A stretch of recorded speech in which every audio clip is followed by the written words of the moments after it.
इतिहास हमेशा से रहस्यों से भरा रहा है, लेकिन क्या हो जब हमारे पैरों के नीचे की ही जमीन सबसे बड़ा रहस्य बन जाए।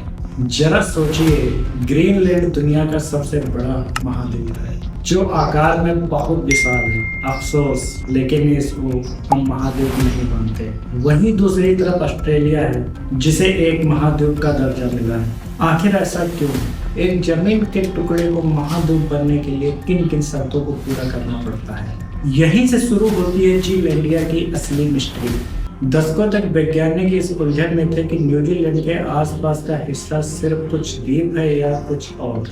विज्ञान के अनुसार किसी भूभाग को महाद्वीप कहलाने के लिए कुछ 4 शर्तें पूरी करनी होती हैं, जिसमें पहले देखा जाता है आसपास के समुद्री तल से उसकी ऊंचाई ज्यादा होनी चाहिए। वहीं दूसरा देखा जाता है वहाँ 3 तरह की चट्टानें होनी चाहिए, आग्नेय, रूपांतरित और अवसादी।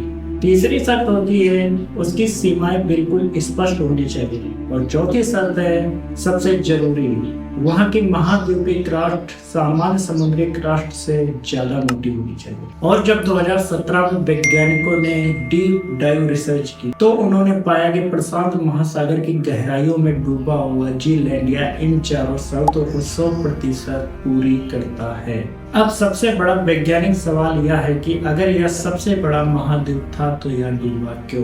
इसका जवाब छुपा है पृथ्वी की क्रस्ट यानी बाहरी परत की मोटाई में। सामान्य तौर पर महाद्वीपों की क्रस्ट लगभग 30 से 46 किलोमीटर तक मोटी होती है। इसी मोटाई के कारण महाद्वीप पृथ्वी के अंदर मौजूद पिघले हुए मेंटल के ऊपर तैरते रहते हैं और समुद्र के पानी से ऊपर रहते हैं। इसे विज्ञान की भाषा में समस्थित कहते हैं। लगभग 10 करोड़ साल पहले जब जीलैंडिया विशाल सुपर कॉन्टिनेंट गोंडवाना से अलग हो रहा था तो उस पर भयानक खिंचाव पड़ा। जीलैंडिया की जमीन इतनी जबरदस्त तरीके से खिंची कि इसकी पृष्ठ की मोटाई 40 किलोमीटर से घटकर मात्र 10 से 30 किलोमीटर ही रह गई। क्रस्ट के इस तरह पतले होने का कारण जीलैंडिया ने अपनी तैरने की क्षमता खो दी। यह इतना भारी हो गया कि यह धीरे धीरे पृथ्वी के मेंटल में धंसने लगा और करोड़ों सालों की प्रक्रिया के बाद इसका 94% के साथ प्रशांत महासागर के ठंडे और अंधेरे पानी में हमेशा के लिए दफन हो गया। 2 किलोमीटर गहरे पानी के नीचे किसी महाद्वीप को नापना बिल्कुल वैसे ही था जैसे अंतरिक्ष में तारों को गिनना था। तो फिर 2023 में वैज्ञानिकों ने इसका 100% नक्शा कैसे तैयार किया? इसके लिए वैज्ञानिकों ने बेहद एडवांस तकनीकों का इस्तेमाल किया। सबसे पहला था सैटेलाइट ग्रेविटी ट्रैकिंग। समुद्र की सतह बिल्कुल समतल नहीं होती। जहाँ समुद्र के नीचे विशाल पहाड़ होते हैं वहाँ गुरुत्वाकर्षण थोड़ा ज्यादा होता है, जिससे वहाँ पानी थोड़ा सा ऊपर उठ जाता है। सैटेलाइट ने पानी के इसी मामूली उतार चढ़ाव को नापकर नीचे छिपे जीलैंडिया के पहाड़ का आकार खोल दिया। दूसरा था रॉक ड्रेजिंग और ड्रिलिंग। वैज्ञानिकों के जहाजों ने समुद्र तल से हजारों मीटर नीचे ड्रिल किया और वहाँ से चट्टानों के सैंपल्स निकाले। जब इन चट्टानों की लैब में जांच हुई तो पता चला कि यह बेसाल्ट समुद्री चट्टान नहीं है, बल्कि यह ग्रेनाइट और शीट जैसी चट्टानें हैं जो सिर्फ जमीन पर ही बनती हैं। इन सैंपल्स ने जीलैंडिया के असली उम्र और उसकी बनावट को दुनिया के सामने लाकर रख दिया।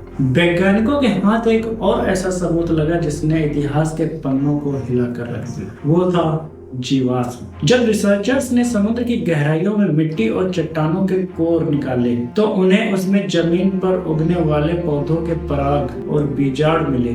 जरा सोचिए, हजारों मीटर गहरे समुद्र के बीचों बीच जमीनी पौधों के निशान। इसके अलावा उन्हें ऐसे सूक्ष्म जीवों के जीवाश्म मिले जो सिर्फ कम गहरे और गर्म पानी में जिंदा रह सकते हैं। यह इस बात का अचूक प्रमाण था कि करोड़ों साल पहले यह पूरी जमीन समुद्र के स्तर से ऊपर थी। यहाँ हरे भरे जंगल थे और शायद डायनासोर या अन्य प्राचीन जीवों की प्रजातियां भी यहाँ विकसित हुई होंगी, जो डूबने के साथ ही इस महाद्वीप के साथ हमेशा के लिए खत्म हो गई। जीलैंडिया आज सिर्फ डूबा हुआ एक भूभाग नहीं है, बल्कि यह पृथ्वी के टेक्टोनिक इतिहास को समझने की एक खुली किताब है। यह उस पैसिफिक रिंग ऑफ फायर का हिस्सा है जहां आज भी दुनिया के सबसे ज्यादा भूकंप और ज्वालामुखी आते हैं। जीलैंडिया की इस पूरी मैपिंग ने वैज्ञानिकों को यह समझने में मदद की है कि पृथ्वी की जलवायु में कैसे बदलाव आए और भविष्य में टेक्टोनिक प्लेट्स किस तरह से खिसकेंगी। तो अगली बार जब आप दुनिया का नक्शा देखें तो याद रखें उस नीले पानी के नीचे